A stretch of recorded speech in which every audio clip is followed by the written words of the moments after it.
Hello friends, welcome to my channel new education. आज हम लोग एक नया टॉपिक डिस्कस करने जा रहे हैं which is our class 7 NCERT polity.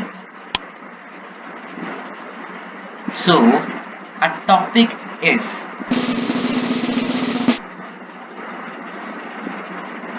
Chapter number 9, shirt in a market. अब आप सोच रहे हैं by this storytelling how they are going to make you understand that how it is related to polity. Well, hats off to them because they made this book easier to understand. This book can be related to very high levels like article 39 and 38 and 39 because अब article 38 and 39 कैसे? क्योंकि article 38 and 39 में, specially 38 में लिखा हुआ है socio and economic equality, because this chapter is somehow related to socio and economic equality. ये chapter हमें मदद करेगा अंडरस्टैंड करने में कि ये जो शर्ट है इसे बनाने में कितना टाइम लगता है, who is the maker of the shirt and इसमें प्रॉफिट किसे होता है, who gets the profit. So this chapter tells us that story of a shirt. It begins with the production of cotton and ends with the sale of the shirt. We shall see the chain of markets links the procedure of cotton to buyer of the shirt in the supermarket. Selling and buying takes place at every step in the chain. अब इसी chapter से हमें पता चलेगा कि क्या इसमें सबको इक्वल बेनिफिट होता है और क्या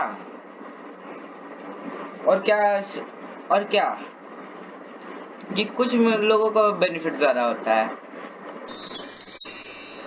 तो एग्जांपल दिया है कॉटन फार्मर कुरनूल में। सपना एक स्मॉल फार्मर है कुरनूल आंध्र प्रदेश में। ये क्या करती है, कॉटन ग्रो करती है अपने स्मॉल पीस ऑफ लैंड पे। The balls of cotton plants are ripe and some have already burst. So Sapna is busy picking up cotton. The bolls which carry the cotton in them do not burst open all at once, so it takes several days to harvest the cotton. एक बार जब cotton collect हो जाता है तो instead of selling it in Kurnool market, सपना और उसका husband उस हार्वेस्ट को लोकल ट्रेडर के पास ले जाते हैं, क्योंकि at the beginning of the cropping season सपना ने क्या किया था, तो 2500 रुपीज उससे बोरो किया था ट्रेडर से at a very high interest rate to buy seeds, fertilisers, pesticides for cultivation. At that time, the local trader made Sapna agree to another condition. He made her promise to sell all her cotton to him. तो क्या है यहाँ labour exploitation. पहले तो high interest rate भी रख रहा है, इसके बाद एक्सप्लॉयट भी कर रहा है.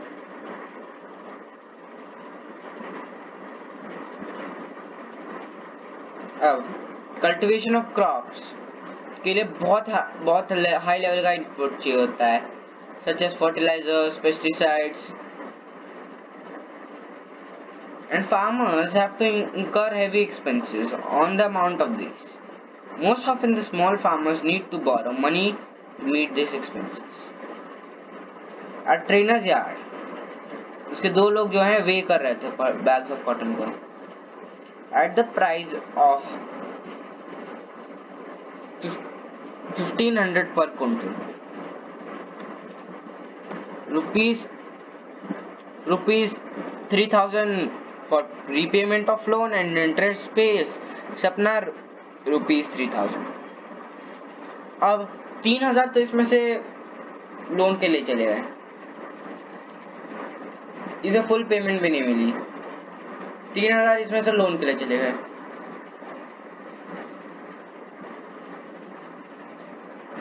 और फिर इसमें से 3000 बचे। अब समझिए क्या होता है। What will happen कि ये अब हार्वेस्टिंग सीजन खत्म हो गया, काम खत्म, इसी पैसे पे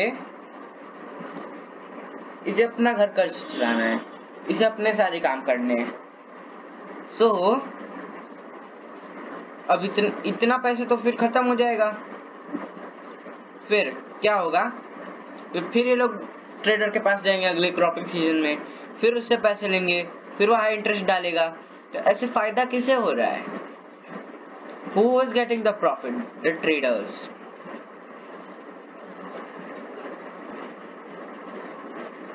Who is getting profit? The trader.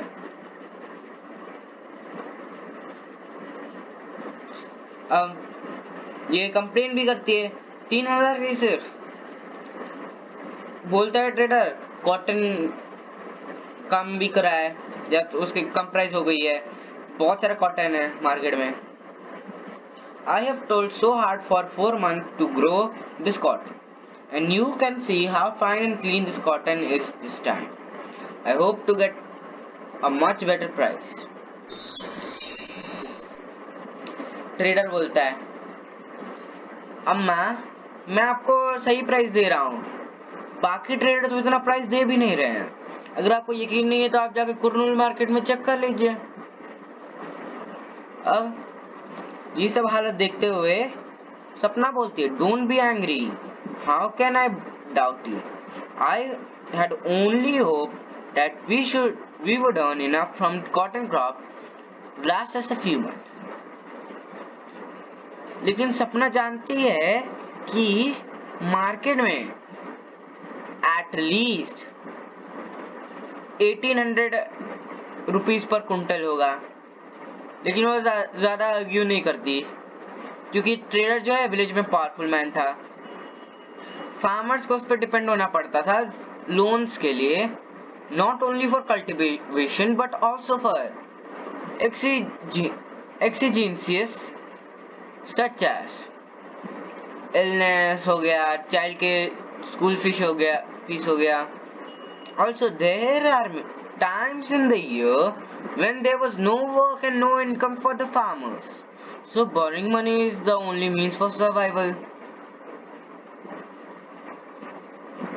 सपना की जो अर्निंग्स थी कॉटन कल्टीवेशन से is barely more than what she might have earned as a wage laborer.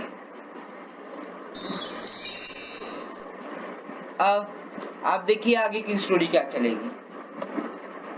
तो ट्रेडर क्या करता है, ट्रेडर जो है कॉटन को कुरनूल मार्केट में सेल करता है, जिनिंग मिल वाले ये कॉटन बाई कर लेते हैं, जिनिंग मिल वाले सीड्स रिमूव करते हैं और फिर से बेल्स में प्रेस कर देते हैं, फिर स्पिनिंग मिल वाले इन बेल्स को बाई करते हैं, स्पिनिंग मिल वाले स्पिन करके यार्न में बना देते हैं, फिर ये यार्न डीलर्स को सेल कर देते हैं।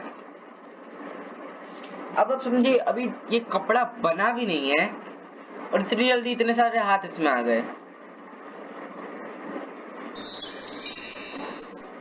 तो एरोड्स बाई वीकली क्लॉथ मार्केट है, एक और एग्जांपल दिया है तमिलनाडु में। ये लार्जेस्ट क्लॉथ मार्केट है वर्ल्ड में। यहाँ variety of cloth is sold in market. Cloth that is made by weavers in the village around is also bought here for sale. Around the markets are offices of cloth merchants who buy these cloths, और other traders जो south Indian town से आते हैं यहाँ आते हैं और clothes purchase करते हैं। मार्केट डेज में आप ये भी देखोगे कि वीवर जो है कपड़ा ला रहे हैं, bringing cloth that have been made on order from the merchants. These merchants supply cloth on order to garment manufacturers. The exporters around the country, they purchase the yarn and give instructions to weaver about the kind of cloth that is to be made. In the following example, अब आगे example दिया है कि viewers के लिए क्या क्या ये लोग करते हैं और वीवर्स को कैसे ज्यादा चीजें बाय भी नहीं करनी पड़ती है और उससे थोड़ा प्रॉफिट भी हो जाता है। तो ये मर्चेंट की एक शॉप है बाजार में। Over the years this trader have developed extensive contact with garment firms around the country from where they get orders. ये ट्रेडर्स क्या करेंगे, तो यार्न परचेज करेंगे दूसरों से। वीवर्स जो इस विलेज में हैं, the weavers live in villages around and take the yarn supplied by these traders to their homes. जहाँ लूम से होती है इनके घर में, and send adjustment to their houses. अब आप आगे देखेंगे वीवर और उसकी जो फैमिली है बहुत सारे आवर्स देते हैं इसके लिए। मोस्ट वीविंग यूनिट्स है अबाउट 2 से 8 पावर लूम्स होते हैं on which yarn is woven into cloth. A variety of sarees, towels, shirts, ladies dress material and bed sheet are produced in these looms. Then they bring back the finished cloth to the traders. Here they can be seen getting ready to go to the merchant in the town. The trader keeps an account of the yarn given and pays them money for weaving this into cloth. अब contacts किसके हैं, traders के। Profit किसे हो रहा है, traders को।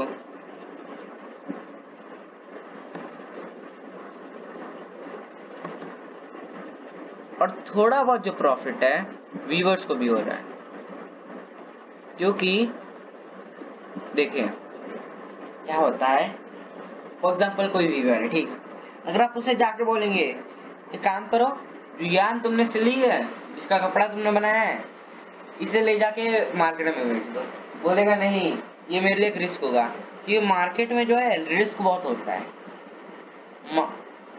और they cannot be dependent on the risk, और ये रिस्क ना हो इसीलिए ट्रेडर से ही लेते हैं यार्न, उनसे सामान भी लेते हैं और फिर फिनिश प्रोडक्ट भी दे देते हैं और उसके हिसाब से पैसे भी ले लेते हैं। तो इनका हर तरह से फायदा होता है। बस प्रॉब्लम ये है कि हर आदमी इसमें 8 से 10 घंटे लगा देता है। अब एक पुटिंग आउट सिस्टम है, weavers producing cloth at home. Merchant क्या करेगा, distribute work among weavers based on the order he has received for cloth. Weavers क्या करते हैं, उनके पास यार्न मर्चेंट देता है और उसे बस क्लॉथ सप्लाई करना रहता है। उनके लिए 2 एडवांटेजेस होते हैं इसमें। वीवर्स को ना इसके लिए अपना मनी नहीं स्पेंड करना पड़ता यार्न के लिए, और ये भी प्रॉब्लम नहीं होती कि हाँ फिनिश प्रोडक्ट सेल करने में is taken care of. Weavers know from the outset what kind of cloth they should make and how much it is to be woven. However, this dependence on the merchants both for raw material and market means that the merchants have a lot of power. They give orders for what to be made and they pay a very low price for making the cloth. The weaver have no way. यानी कि यहाँ जो है आपका जो merchant है, कहाँ गया मर्चेंट, नहीं है। This merchant, what he is doing, he is gaining profit. इसे पहले प्रॉफिट हो रहा है,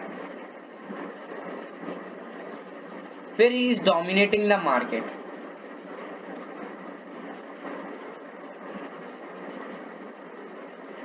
फिर क्या कर रहा है, तो फिर डोमिनेट हो गया, प्रॉफिट भी इसे हो रहा है, कॉन्टैक्ट्स भी इसके पास हैं, पावर भी इसी के पास है।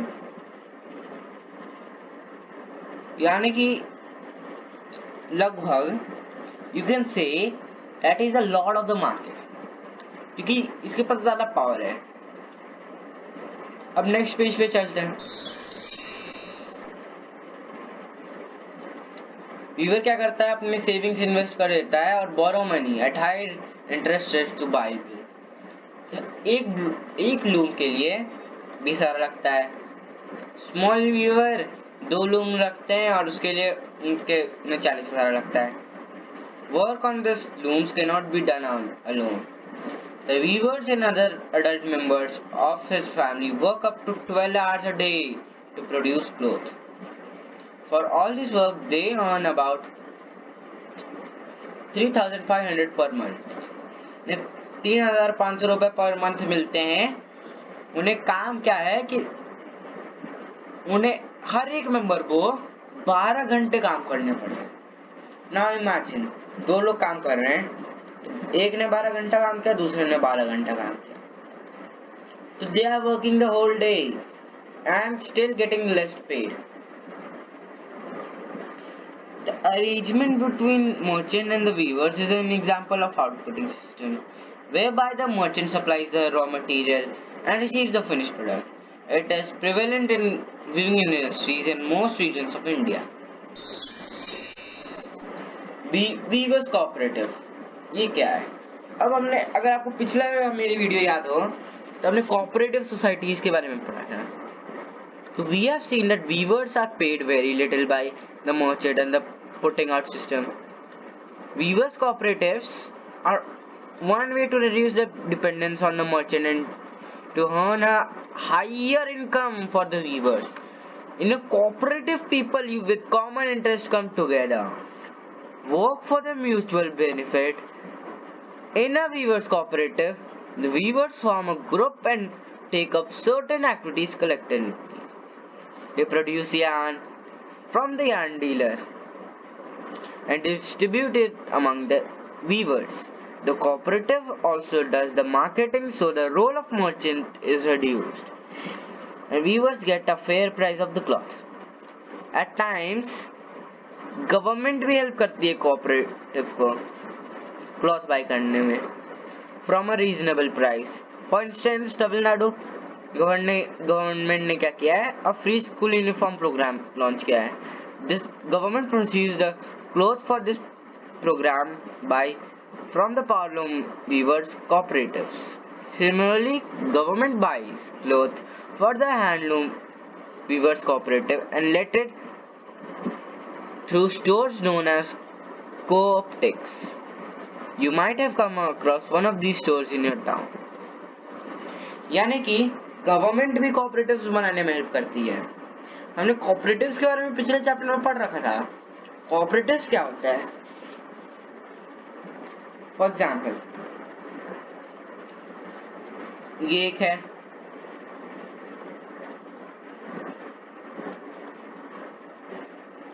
ये दूसरा है,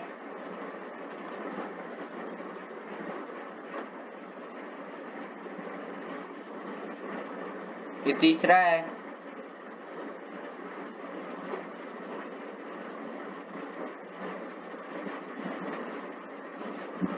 ये रहा चौथा,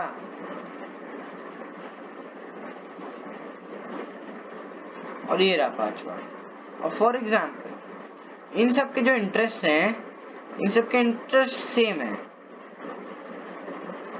What they will do, they will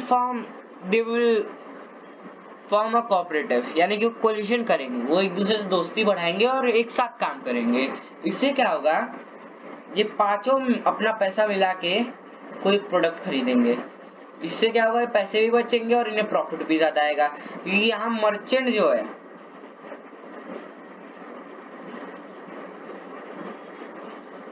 यहाँ जो आपका मर्चेंट है वो बीच से हट जाएगा कि यहाँ मर्चेंट की जरूरत ही नहीं पड़ेगी, तो ये कैंसिल हो जाएगा मर्चेंट, क्योंकि अब इन लोगों के पास पैसा आ चुका है कि हाँ हम लोग काम कर सकते हैं। तो अब नेक्स्ट पेज पे पढ़ते हैं। ये तो कोऑपरेटिव वीवर्स की बात हो गई। अब आगे पढ़ेंगे चैप्टर, और क्या बताता है हमारा chapter. Okay, garment exporting factories near Delhi. तो वीरोड merchant supplies cotton cloth produced by the weavers to the garment exporting factory near Delhi. The garment exporting factory will use the cloth to make shirts. The shirts will be produced to foreign buyers. Among the foreign buyers are business persons from US and Europe who run a chain of stores. These large stores do business. अब ये क्या है? Garment exporters हैं, यानी कि क्या होता है कि ये आपकी एक बड़ी सी कंपनी है।